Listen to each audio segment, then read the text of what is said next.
तो चलो पहला प्रश्न पढ़ता हूँ।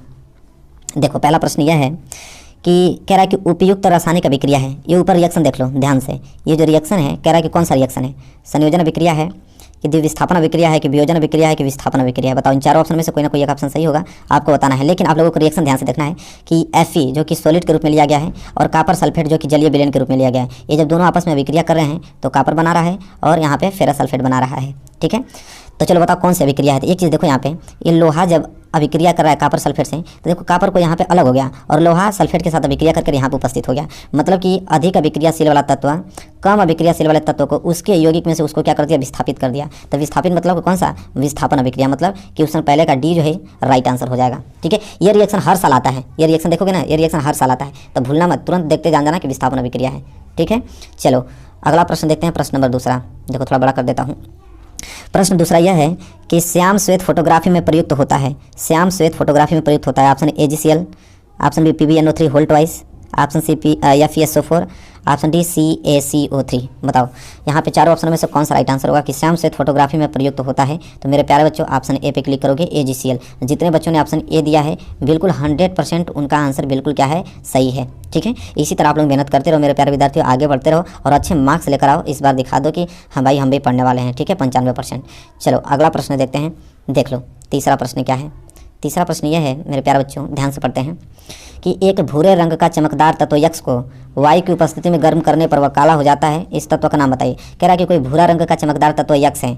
अब इस यक्स को जैसे हम वायु की उपस्थिति में जलाते हैं, ठीक है, तो यह काला हो जाता है। तो कौन सा तत्व होगा यक्स, कॉपर होगा कि जिंक होगा कि सल्फर होगा कि इनमें से कोई नहीं। बताओ इन चारों ऑप्शन में से कौन सा राइट आंसर होगा। सबको मालूम है मेरे प्यारे बच्चों कि कॉपर होगा, क्योंकि कॉपर को जब वायु की उपस्थिति में जलाते हैं तो कॉपर को कभी जला कर देखिएगा आप लोग, जैसे ही जलाओगे ना तो उस पर काले रंग की परत जम जाती है, मतलब वो तत्व काला हो जाता है। ठीक है, गर्म करने पर तो कॉपर ही होगा। ठीक है, ऑप्शन ए जितने लोगों ने दिया होगा 100% उनका आंसर सही है। नोट करते जाना कि 50 में से कितना क्वेश्चन सही कर रहे हो, कितना गलती, ईमानदारी से, पढ़ाई के साथ कोई बेईमानी नहीं।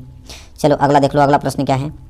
अगला प्रश्न मैं पढ़ता हूँ यहाँ पे, H2SO4 के जलीय विलयन का pH मान है।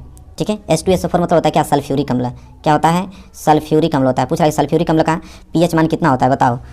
0 होगा कि B 7 होगा कि ऑप्शन सी 7 से कम होगा कि ऑप्शन डी 7 से अधिक होगा। तो मेरे प्यारे विद्यार्थियों जब आपको मालूम चल गया कि अम्ल है तो अम्ल का pH मान 7 से कम होता है, सबको मालूम है, तो ऑप्शन सी जो है इस प्रश्न का राइट आंसर होगा। जितने बच्चों ने सी दिया है 100% उनका राइट आंसर है। ठीक है, चलिए अगला प्रश्न मैं आप लोगों को दिखाता हूँ। प्रश्न नंबर यहाँ पे पाँचवा प्रश्न यह है कि एक विलयन जो है नीले लिटमस को लाल कर देता है। कोई विलयन है वो नीले लिटमस को लाल कर देता है, इसका pH मान होगा option A 6, option B 7, option C 8, option D 10।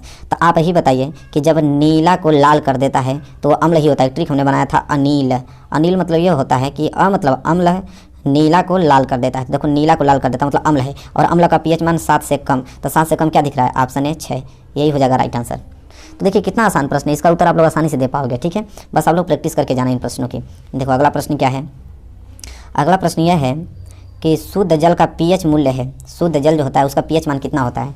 Option A बताओ 0, ऑप्शन बी बताओ 1, ऑप्शन सी बताओ 7, ऑप्शन डी बताओ 14। तो शुद्ध जल का pH मान कितना होता है आप बताओ। तो शुद्ध जल का pH मान जो होता है मेरे प्यारे बच्चों वो 7 होता है, उदासीन। ठीक है, क्योंकि शुद्ध जल उदासीन होता है और उदासीन का pH मान 7 होता है। ठीक है, चलिए अगला प्रश्न देख लेते हैं, प्रश्न नंबर 7। देखो प्रश्न नंबर 7 है कि धावन सोडा का रासायनिक सूत्र है। जो धावन सोडा है, धावन सोडा का रासायनिक सूत्र क्या होता है। Option A NaSCO3, option B Na2CO3 10H2, option C CaCOCl2, option D NaOH। बताओ धावन सोडा का जो रासायनिक सूत्र होता है क्या होता है इन चारों ऑप्शनों में से। तो देखो मेरे प्यारे बच्चों, धावन सोडा का होता है ऑप्शन बी Na2CO3, इसको बोलते हैं सोडियम कार्बोनेट। ठीक है, और ये पहला जो आप देख रहे हो ये खाने वाला सोडा का रासायनिक सूत्र है, इसे बोलते हैं सोडियम हाइड्रोजन कार्बोनेट या सोडियम बाइकार्बोनेट। ठीक है, खाने वाला सोडा जिसे बेकिंग सोडा कहते हैं। ठीक है, और ये जो आप देख रहे हो CaCOCl2, इसे बोलते हैं कैल्शियम ऑक्सीक्लोराइड, यह ब्लीचिंग पाउडर का सूत्र होता है, याद रख लेना यहीं पे। और ये तो आपका सोडियम हाइड्रोक्साइड है, जानते ही हो आप। ठीक है, तो सभी आप लोग इसी में बता दिया हूँ, चारों को चारों याद कर लेना। अगला देखो, ठीक है, अगला यह है 8वां कि यहाँ भरना है कि ठंडे तनु अम्ल से हाइड्रोजन गैस बनाता है, मतलब इनमें से कौन ठंडे तनु अम्ल से हाइड्रोजन गैस बनाएगा। बताओ, option A silica, option B copper, option C zinc, option D carbon. बताओ इन प्रश्नों में से कौन सा राइट आंसर होगा। प्रश्न नंबर 8वां वेरी वेरी मोस्ट इंपॉर्टेंट है मेरे प्यारे विद्यार्थियों। जिंक, जिंक जो होता है वो ठंडे तनु अम्ल से हाइड्रोजन गैस बनाता है। जिंक की अभिक्रिया अगर ठंडे तनु अम्ल से करा देते हो, उत्पाद में आप हाइड्रोजन गैस निकलते देखोगे। ठीक है, चलिए जितने लोगों ने सी दिया है 100% उनका आंसर क्या है, बिल्कुल राइट है। चलिए अगला प्रश्न देख लो क्या है। प्रश्न नंबर 9, प्रश्न नंबर 9 जो है उसको थोड़ा ध्यान से आप लोग देखिएगा।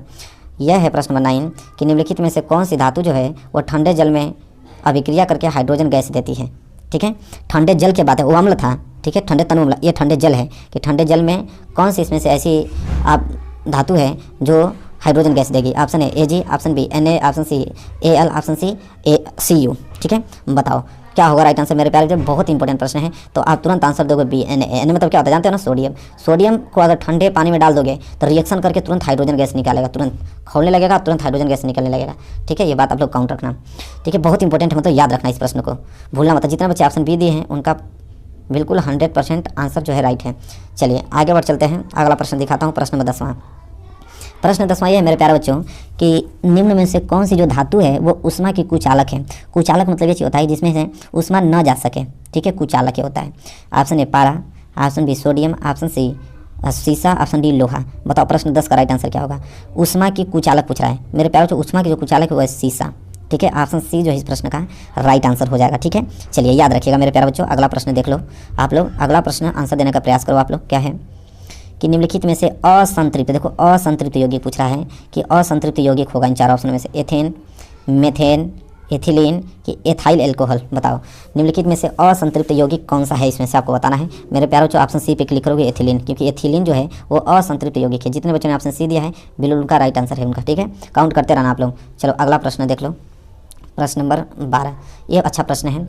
यकृत जो है वो स्रावित करता है, मतलब यकृत क्या स्रावित करता है। लार, जठर रस, पीत रस, अग्नाशयी रस। बताइए यकृत जो है वो क्या स्रावित करता है। देखो मेरे प्यारे बच्चों, यकृत जो है वो पीत रस स्रावित करता है, याद रखना आप लोग इसको। ऑप्शन सी जो है इस प्रश्न का राइट आंसर हो जाएगा। ठीक है, यकृत स्रावित करता है पीत रस। चलिए इसी के साथ हम आगे बढ़ते हैं और अगला प्रश्न मैं आप लोगों को दिखाता हूँ यहाँ पे। प्रश्न नंबर 13 क्या है, स्वपोषी पोषण के लिए आवश्यक है। स्वपोषी पोषण के लिए आवश्यक है मेरे प्यारे बच्चों। ऑप्शन ए कार्बन डाइऑक्साइड तथा जल, option B chlorophyll, option C सूर्य का प्रकाश, ऑप्शन डी उपयुक्त सभी। बताइए स्वपोषी पोषण मतलब होता है कि जो अपना भोजन स्वयं बनाते हो, जैसे पौधा। ठीक है, वो स्वपोषी पोषण होता है।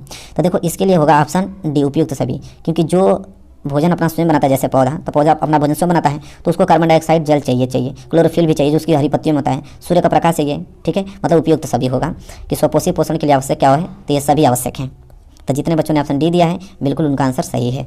चलिए मेरे प्यारे बच्चों अगला प्रश्न देख लो आप लोग। प्रश्न नंबर 14 क्या है, द्वार कोशिकाएं पाई जाती हैं। जो द्वार कोशिकाएं होती हैं पाई जाती हैं कहाँ पे, जड़ों में पाई जाती हैं कि रंध्रों में पाई जाती हैं कि वात रंध्रों में पाई जाती हैं कि उपयुक्त सभी में। बताइए द्वार कोशिका की बात कर रहा है कि जो द्वार कोशिकाएं पाई जाती हैं कहाँ पे पाई जाती हैं, बताना आप लोगों को मेरे प्यारे विद्यार्थी। ऑप्शन बी रंध्रों में पाई जाती हैं।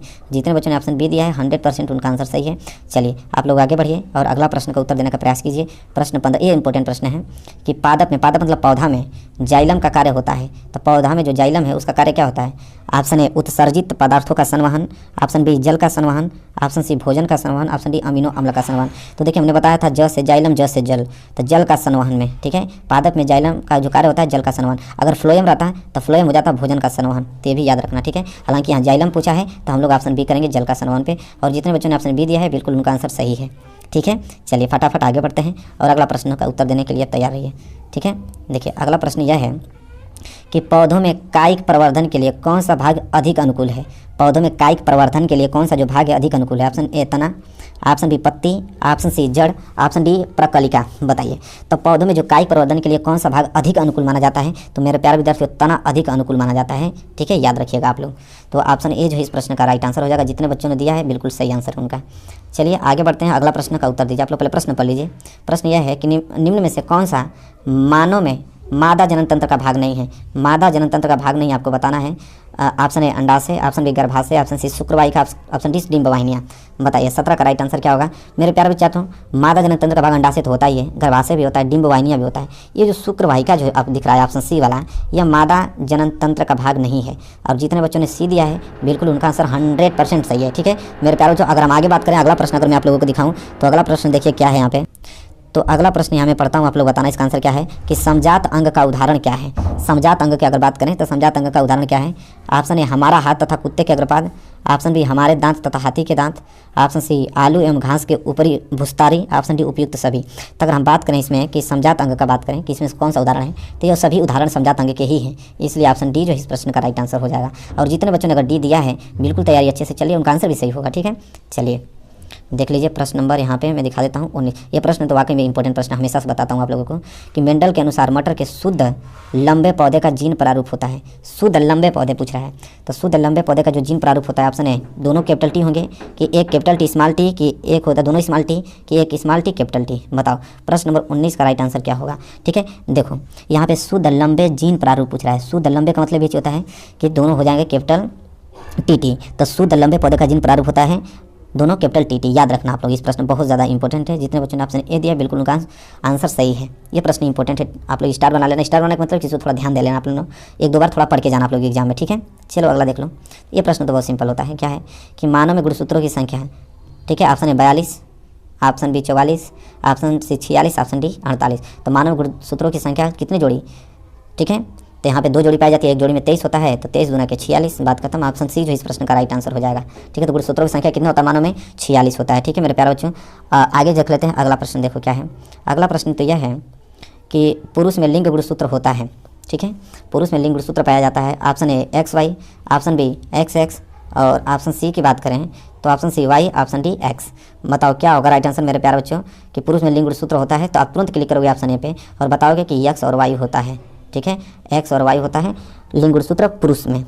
चलो आगे बात कर लेते हैं। अगला देखो, अगला मेरे प्यारे बच्चों यह है, ध्यान से पढ़ना इस प्रश्न को, कि समतल दर्पण द्वारा निर्मित प्रतिबिंब का आवर्धन होता है।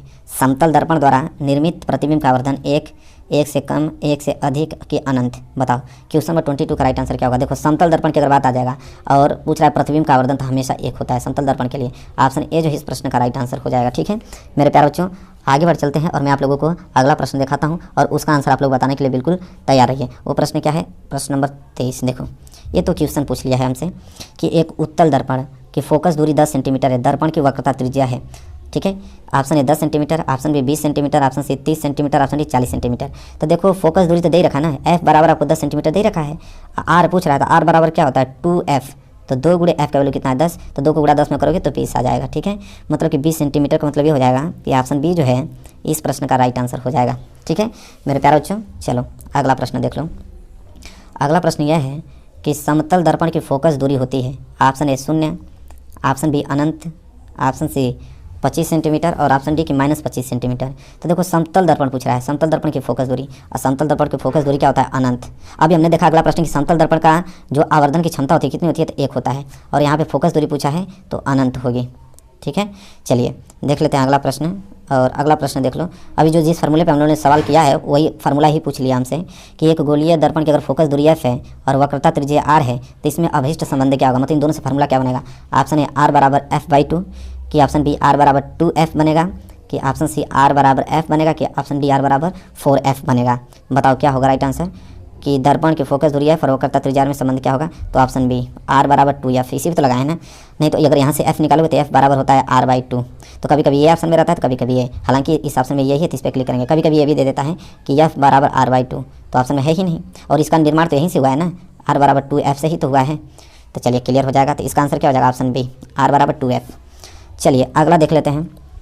अगला देख लो प्रश्न नंबर 26 क्या है, उस पर थोड़ा विचार कर लेते हैं कि वक्रता त्रिज्या का जो मात्रक होता है, ऑप्शन ए मीटर में, ऑप्शन बी सेंटीमीटर में, ऑप्शन सी मिलीमीटर में, ऑप्शन डी इनमें से सभी। तो आप ही बताओ कि वक्रता त्रिज्या का मात्रक क्या होगा, इनमें से सभी होगा कि नहीं, बिल्कुल होगा, क्योंकि फिक्स थोड़ी होता। आपका मन मीटर में ले लो, मेरी मर्जी सेंटीमीटर में, किसी और की मर्जी मिलीमीटर में ले लेगा वक्रता त्रिज्या, उसमें क्या है। तो ऑप्शन डी जो होगा इनमें से सभी इस प्रश्न का राइट आंसर हो जाएगा। ठीक है, चलिए फटाफट आगे बढ़ते हैं और यह प्रश्न देख लो आप 27 क्या है कि किसी दर्पण से आप चाहे कितनी ही दूरी पर खड़े हों आपका प्रतिबिंब सदैव सीधा प्रतीत होता है। कह रहा है कि कोई दर्पण है और उस दर्पण से चाहे आप कितनी ही दूरी पर क्यों ना खड़े हों, आपका जो प्रतिबिंब होगा ना सदैव सीधा प्रतीत होगा। तो बताइए कि दर्पण कौन सा होगा। तो बताओ ऑप्शन ए केवल समतल होगा, कि ऑप्शन बी केवल अवतल होगा, कि ऑप्शन सी केवल उत्तल होगा, कि ऑप्शन डी या तो समतल अथवा उत्तल होगा। बताओ तो देखो मेरे प्यारे विद्यार्थी, इसका राइट आंसर अब डी होगा। या तो समतल दर्पण में और उत्तल दर्पण में, इन दोनों केस में आप मतलब उस दर्पण से चाहे कितनी दूरी पर खड़े हो आपका प्रतिबिंब हमेशा सीधा बनता है। ठीक है, तो समतल दर्पण भी हमेशा ही सीधा बनता है और उत्तल दर्पण में भी आपका प्रतिबिंब हमेशा ही सीधा ही बनता है, इसलिए आप ऑप्शन डी पे क्लिक करोगे। ठीक है, चलो मेरे प्यारे विद्यार्थियों, जितने बच्चों ने डी दिया है 100% उनका आंसर सही है। चलिए फटाफट आगे बढ़ चलते हैं। अगला देखो, अगला प्रश्न मेरे प्यारे बच्चों यह है कि वायु के सापेक्ष माध्यम का अपवर्तनांक अधिकतम होता है। ठीक ठीक है। किसका अपवर्तनांक अधिकतम होता है? वायु के सापेक्ष। ऑप्शन ए जल, ऑप्शन बी हीरा, ऑप्शन सी कांच, ऑप्शन डी तारपीन का तेल। तो मेरे प्यारे विद्यार्थियों किस पे क्लिक करोगे आप लोग? हीरा पे ही करोगे, क्योंकि हीरा का अपवर्तनांक तो सबसे ज़्यादा होता है। ठीक है, चलिए, तो जितने लोगों ने बी दिया है 100% उनका आंसर सही है। अरे इस बार हम लोग 20 में 20, एक भी प्रश्न बचने वाला नहीं है, मेरा वादा है। ठीक है, चलिए, उधर 50 में 50 की तैयारी भी चल रही है ज़बरदस्त।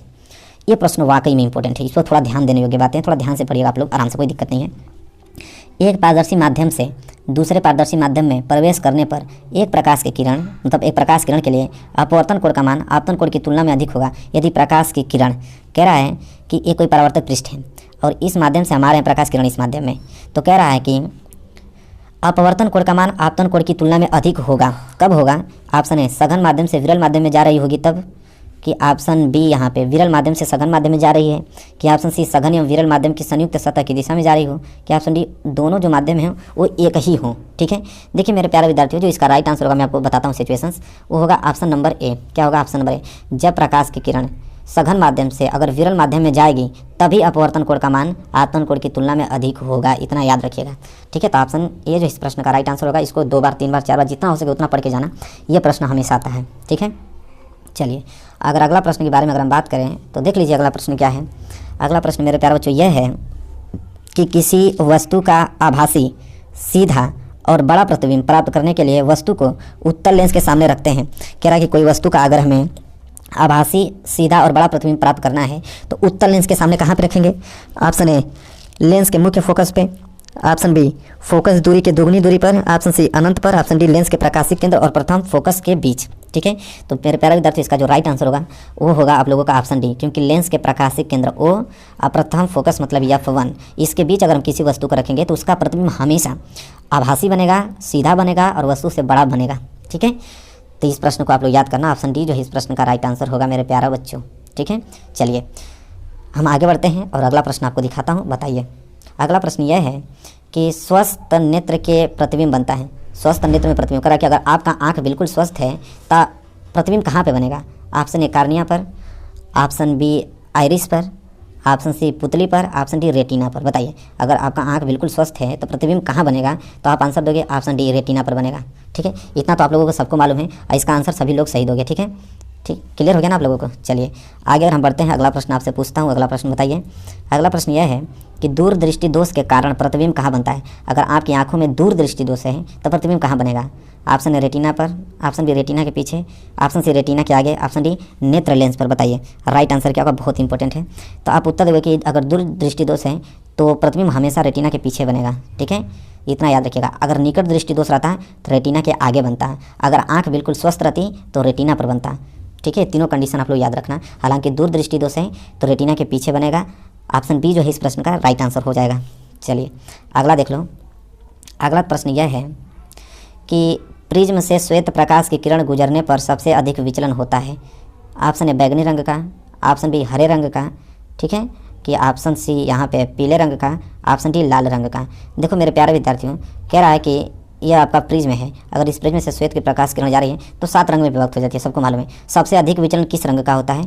तो ऑप्शन है बैगनी रंग का होता है। किसका? बैगनी रंग का। और सबसे कम अगर पूछ लेगा तो आप लाल रंग का बताओगे। ठीक है, तो ये भी याद रखना। जितने लोगों ने ऑप्शन ए दिया है बिल्कुल उनका आंसर सही है। ठीक है मेरे प्यारे बच्चों, चलो अगला प्रश्न देख लो। 34 देखो 34 क्या है? 34 यह है कि प्रकाश का वेग जो है निम्न में से किस माध्यम में सबसे अधिक होता है? किस माध्यम में प्रकाश का वेग सबसे अधिक होता है? ऑप्शन ए वायु, ऑप्शन बी जल, ऑप्शन सी कांच, ऑप्शन डी निर्वात।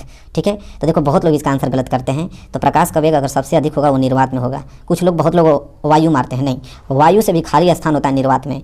वायु में तो थोड़ा धुल के कर पाए जाएंगे भी, लेकिन निर्वात में बिल्कुल खाली होता है, उसको रोकने वाला कोई रहेगा ही नहीं। और जब उसको कोई रोकने वाला नहीं रहेगा तो उसमें प्रकाश की किरण बहुत तेज जाएगी। ठीक है, चलिए अब प्रकाश की चाल कितनी होती है निर्वात में? तो 3 × 10⁸ मीटर पर सेकेंड, ये भी याद रखना। ठीक है, चलो अगला देख लो क्या है। 35 यह है कि विद्युत आवेश का मात्रक है। विद्युत आवेश का मात्रक क्या है बताओ? Option A joule, option B यहाँ पे कूलाम होगा, कि ऑप्शन सी वोल्ट होगा, कि यहाँ पे अगर हम बात करें ऑप्शन डी एम्पियर होगा। बताओ राइट आंसर क्या होगा? तो मेरे प्यारे विद्यार्थी विद्युत आवेश की बात कर रहा है। ठीक है, आवेश मतलब क्यू, तो उसका मात्रक सी होता है कूलाम। ऑप्शन बी जो है इस प्रश्न का राइट आंसर हो जाएगा। ठीक है, चलिए फटाफट आगे बढ़ते हैं। अगला प्रश्न मैं पूछता हूँ आपसे, यह प्रश्न है, बताओ क्या है? किसी विद्युत परिपथ में बहने वाली धारा का मात्रक होता है। कोई विद्युत परिपथ में अगर बहने वाली धारा है तो धारा का मात्रक क्या होता है? Option A coulomb, option B ampere, option C joule होगा कि ऑप्शन डी ओम होगा? बताओ राइट आंसर क्या होगा? तो आप सिंपल जवाब दोगे कि धारा का मात्रक पूछ रहा है। धारा किस में नापेंगे? ठीक है, एम्पियर में नापेंगे। ठीक है, क्लियर हो गया। चलो आगे बढ़ते हैं, अगला प्रश्न देख लो। अगला प्रश्न देखो, मज़ेदार प्रश्न पूछा है कि विद्युत धारा का मापन किया जाता है, उसका मापन जो करोगे किससे करोगे? वोल्ट मीटर से करते हो, अमीटर से, गैल्वेनोमीटर से, कि ऑप्शन डी ऊर्जा मीटर से? बताओ विद्युत धारा का मापन किया जाता है किससे? तो आप सिंपल जवाब दोगे अमीटर से। किससे? अमीटर से किया जाता है विद्युत धारा का मापन। जितने बच्चों ने बी दिया है 100% उसका जो आंसर है सही है। ठीक है मेरे प्यारे विद्यार्थियों, आगे बढ़ते चलो। अगला प्रश्न देखो और इसका उत्तर बताओ। अगला प्रश्न यह है, थोड़ा ध्यान से पढ़ना है आप लोग, ये प्रश्न वाकई में इंपॉर्टेंट है कि ओम के नियम के अनुसार अगर हम बात करें विभवांतर और धारा के बीच ग्राफ होगा। ठीक है, विभवांतर और धारा के बीच जो ग्राफ बनता है वो कैसा बनता है? ऑप्शन ए सरल रेखा, ऑप्शन बी वृत्त, ऑप्शन सी अर्धवृत्त बनता है कि ऑप्शन डी लगातार दिशा बदलती रेखा? तो देखिए जो ओम का नियम उन्होंने बताया था वी और आई के बीच ग्राफ, तो एक सीधी रेखा बनती है। कैसी? एक सीधी रेखा बनती है, आप लोग इस याद रखना। तो ऑप्शन ए जो है सरल रेखा, जो इस प्रश्न का राइट आंसर हो जाएगा। ठीक है, चलिए जितने लोगों ने ऑप्शन ए दिया बिल्कुल उनका आंसर सही है। ये प्रश्न बताइए, प्रश्न सिंपल है, सभी लोग जानते हैं इस प्रश्न का उत्तर कि अगर एक अश्वशक्ति बराबर कितना होता है? ऑप्शन ए 726 वाट होता है कि ऑप्शन बी 736 वाट होता है कि ऑप्शन सी की अगर बात करें 746 वाट कि ऑप्शन डी 756 वाट? तो देखो एक अश्वशक्ति पूछ रहा है ना, तो एक अश्वशक्ति बराबर होता है 746 वाट होता है, मतलब ऑप्शन सी जो है इस प्रश्न का राइट आंसर हो जाएगा। ठीक है मेरे प्यारे बच्चों, क्लियर है? नहीं आता, कोई दिक्कत नहीं होना चाहिए। आगे हम बढ़ते हैं और अगला प्रश्न आप लोगों को दिखाता हूँ। यह अगला प्रश्न यह है कि प्रतिरोध का मात्रक होता है, बताइए प्रतिरोध का जो मात्रक होता है क्या होता है? ऑप्शन ए ओम होता है कि ऑप्शन बी ओम प्रति मीटर होता है कि ऑप्शन सी अगर बात करें ओम मीटर होता है कि ऑप्शन डी मीटर प्रति ओम होता है? बताओ। देखो 40 का राइट आंसर प्रतिरोध। अब बताओ प्रतिरोध नहीं मालूम है? प्रतिरोध का मात्रक क्या होता है? ओम ही ना होता है। ऑप्शन ए जो इस प्रश्न का राइट आंसर, जितने बच्चों ने दिया है बिल्कुल सही दिया। क्या होगा, बहुत सारे बच्चे तो ऐसे ही पूरे दे दिए होंगे सही आंसर, मुझे मालूम, इतना कॉन्फिडेंस इतना मैं पढ़ा दिया हूँ कि आप लोग एक भी प्रश्न छोड़ के नहीं आओगे। ठीक है, अगला प्रश्न देखो, हीटर का तार बना होता है, ऑप्शन ए तांबे का बना होता है कि पीतल का बना होता है कि नाइक्रोम का कि लोहे का?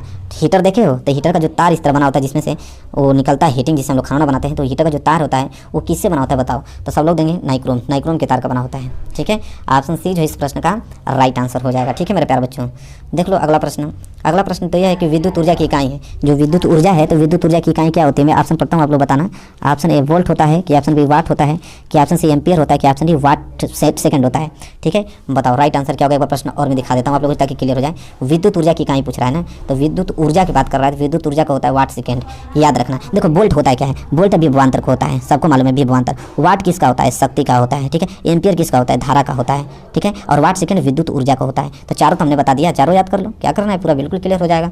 अगला देख लो, अगला क्या है मेरे प्यारे विद्यार्थी? 43 क्या है कि एक गतिमान आवेशित कण उत्पन्न करता है। कोई एक गतिमान आवेशित कण है, क्या उत्पन्न करेगा? ऑप्शन ए केवल चुंबकीय क्षेत्र कि ऑप्शन बी केवल विद्युत क्षेत्र कि ऑप्शन सी चुंबकीय और विद्युत क्षेत्र दोनों कि ऑप्शन डी इनमें से कोई नहीं? बताओ 43 का राइट आंसर क्या होगा कि एक गतिमान जो आवेशित कण है वो क्या उत्पन्न करता है? तो सिंपल दोनों विद्युत, देखिए चुंबकीय और विद्युत क्षेत्र दोनों उत्पन्न करता है। कोई गतिमान आवेशित कण है तो वो चुंबकीय क्षेत्र भी और विद्युत क्षेत्र दोनों उत्पन्न करेगा, इस बात को याद रखना आप लोग। ठीक है, चलो अगला प्रश्न देख लो क्या है? 44। देखो 44 यह है कि जो चुंबकीय बल रेखाएं होती हैं, तो चुंबकीय बल रेखाएं ऑप्शन ए सदैव समांतर होती हैं, ऑप्शन बी एक बिंदु पर मिलती हैं कि ऑप्शन सी एक दूसरे को कभी नहीं काटती हैं, ऑप्शन डी परस्पर काटती हैं। देखिए चुंबकीय जो बल रेखाएं, अगर मैं एक चुंबक लूँ तो चुंबकीय बल रेखाएं क्या होती हैं? ऐसे, यहाँ से ऐसे, ऐसे ऐसे आती हैं, मतलब एक दूसरे को कभी काटती ही नहीं है। मतलब ऑप्शन सी जो इस प्रश्न का राइट आंसर है, मतलब एक दूसरे को कभी नहीं काटती हैं चुंबकीय बल रेखाएं। इस बात को आप याद रखना। जितने बच्चों ने अगर सी दिया है 100% उनका आंसर बिल्कुल सही है। अगले प्रश्न की तरफ बढ़ेंगे। अगला प्रश्न देखो क्या है मेरे प्यारे विद्यार्थी, अगला प्रश्न क्या है देख लो। हाँ देखो यहाँ पे मिस्टेक है, यह जो आगे है यहाँ पे पहले बी होगा, पहले आगे बी है, बी तब जाके ए फिर जाके फाई। कह रहा है बी ए और फाई क्रमशः चुंबकीय क्षेत्र की तीव्रता। देखो चुंबकीय क्षेत्र की तीव्रता बी दर्शाता है, क्षेत्रफल को ए दर्शाता है और फ्लक्स के संकेत को फाई दर्शाता है। तो इनके बीच संबंध क्या होगा? मतलब बी कामा ए और फाई, इन तीनों के बीच संबंध पूछ रहा है। और बी यहाँ पे चुंबकीय क्षेत्र की तीव्रता है, ए चुंबकीय क्षेत्र का क्षेत्रफल है और फाई जो है फ्लक्स का संकेत है। तो इनके बीच क्या संबंध बनेगा? बी ए और फाई के बीच। बताओ ऑप्शन ए फाई बराबर B into A, option B बराबर phi into A, option C A बराबर B into phi, option D मतलब तीनों का गुणनफल एक के बराबर होगा। बताओ क्या होगा राइट आंसर? तो एक ही उत्तर दोगे ऑप्शन ए, क्योंकि यहाँ फाई बराबर होता है बी इंटू ए, मतलब चुंबकीय क्षेत्र की तीव्रता गुणे उसके क्षेत्रफल के बराबर चुंबकीय फ्लक्स का संकेत होता है। याद रखना आप लोग। ठीक है, चलो अगला प्रश्न देखो। अगला प्रश्न तो यह है कि विद्युत जो जनित्र है रूपांतरण होता है। विद्युत जनित्र मतलब जनरेटर की बात कर रहा है, तो जो जनरेटर होता है वो रूपांतरण कैसे होता है? ऑप्शन पढ़ता हूँ, आप लोग बताना। ऑप्शन ए जो है रासायनिक ऊर्जा को विद्युत ऊर्जा में, ऑप्शन बी ध्वनि ऊर्जा को चुंबकीय ऊर्जा में, ऑप्शन सी यांत्रिक ऊर्जा को विद्युत ऊर्जा में, ऑप्शन डी यांत्रिक ऊर्जा को प्रकाश ऊर्जा में। बताओ 46 का राइट आंसर क्या होगा। तो देखो जनरेटर में पहले क्या दोगे, पहले जनरेटर अपने हाथ से घुमाते हैं, हाथ से घुमाने का मतलब यांत्रिक ऊर्जा, तब वो पूरा स्पीड से नाचने लगता है, तब जाके उसमें से विद्युत निकलती है, विद्युत ऊर्जा। तो आप ऑप्शन सी यांत्रिक ऊर्जा को विद्युत ऊर्जा में रूपांतरण करता है विद्युत जनित्र।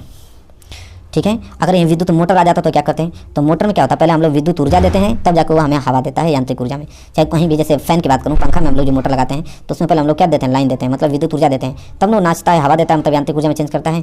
तो देखो यहाँ पे जनरेटर की बात है तो यांत्रिक ऊर्जा को विद्युत ऊर्जा में, अगर मोटर आता तो विद्युत ऊर्जा से यांत्रिक ऊर्जा में। तो दोनों प्रश्न याद होना चाहिए। ठीक है, चलो अगला देखो क्या है 47 ये है कि जो प्रेरित विद्युत धारा की दिशा ज्ञात करने के नियम है। अगर हमें प्रेरित विद्युत धारा की दिशा ज्ञात करना है तो किस नियम से ज्ञात करेंगे। ऑप्शन ए फ्लेमिंग के दाएं हाथ का नियम लगाएंगे, ऑप्शन बी फ्लेमिंग के बाएं हाथ का नियम लगाएंगे, कि ऑप्शन सी ओम का नियम लगाएंगे, कि ऑप्शन डी इनमें से कोई नहीं। बताओ 47 का राइट आंसर क्या होगा। तो मेरे प्यारे विद्यार्थियों सिंपल आप जवाब दोगे कि फ्लेमिंग के दाएं हाथ का नियम लगाएंगे। फ्लेमिंग के दाएं हाथ का नियम हम लगाएंगे अगर हमें प्रेरित विद्युत धारा की दिशा ज्ञात करना है तो। ठीक है, चलो अगला प्रश्न देख लेते हैं। अगला प्रश्न क्या है 48 ये है कि लघु पथन के कारण परिपथ में विद्युत धारा का मान होता है। अगर लघु पथन के कारण परिपथ में विद्युत धारा का मान क्या होता है, बहुत कम हो जाता है, कि परिवर्तित नहीं होता है, कि बहुत अधिक बढ़ जाता है, कि ऑप्शन डी निरंतर परिवर्तित होता जाता है। बताओ 48 का राइट आंसर क्या होगा। तो आप बताओगे कि लघु पतन के कारण जो परिपथ में विद्युत धारा का मान होता है बहुत अधिक बढ़ जाता है। ऑप्शन सी जो है इस प्रश्न का राइट आंसर होगा। जितने बच्चों ने दिया है 100% उनका राइट आंसर होगा। चलिए फटाफट आगे बढ़ते हैं। देखो अगला प्रश्न आ ही गया तो इसका उत्तर तो तुरंत बता दोगे कि विद्युत मोटर परिवर्तित करता है। ऑप्शन ए रासायनिक ऊर्जा को यांत्रिक ऊर्जा में, कि यांत्रिक ऊर्जा को रासायनिक ऊर्जा में, कि यांत्रिक ऊर्जा को विद्युत ऊर्जा में, कि ऑप्शन डी यांत्रिक ऊर्जा को और विद्युत ऊर्जा को यांत्रिक ऊर्जा में। बताओ 49 का राइट आंसर क्या होगा। तो सिंपल आप जवाब दोगे कि पहले हम लोग विद्युत ऊर्जा देंगे तब जाके यांत्रिक ऊर्जा में चेंज करेगा। मतलब कि ऑप्शन डी जो है इस प्रश्न का राइट आंसर हो जाएगा। सिंपल है कि नहीं, बिल्कुल सिंपल है। और लास्ट प्रश्न की ओर अग्रसर होते हैं। लास्ट प्रश्न यह है कि बताना है कि वेबर किस राशि का मात्रक होता है। वेबर जो है किस राशि का मात्रक है। ऑप्शन ए चुंबकीय क्षेत्र की तीव्रता, ऑप्शन बी चुंबकीय फ्लक्स, कि ऑप्शन सी चुंबकीय फ्लक्स घनत्व, कि ऑप्शन डी विद्युत क्षेत्र की तीव्रता। बताओ वेबर पूछ रहा है ना कि वेबर जो है किस राशि का मात्रक है। सिंपल जवाब दोगे ऑप्शन बी चुंबकीय फ्लक्स। किसका, चुंबकीय फ्लक्स। तो वेबर किस राशि का मात्रक है, चुंबकीय फ्लक्स। तो देखो 50 प्रश्न दिया, ईमानदारी से बताना है कि 50 में से कितना 45 सही है कि 40 सही, चाहे जितना भी सही होगा 5 ही सही होगा, तो ईमानदारी से बताना कि 5 सही है। ठीक है, मैं सबका कमेंट पढ़ूंगा और सब पे रिप्लाई दूंगा। इस बार हम लोगों को 95% लाने से दुनिया की ताकत नहीं रोक सकती है। बस आप लोग निरंतर पढ़ते रहो, वीडियो को शेयर कर देना। अभी तक चैनल को सब्सक्राइब नहीं किया तो तुरंत करो, बेल आइकन को भी प्रेस कर लो। तो चलो वो मिलेंगे नेक्स्ट वीडियो में, तब तक के लिए धन्यवाद।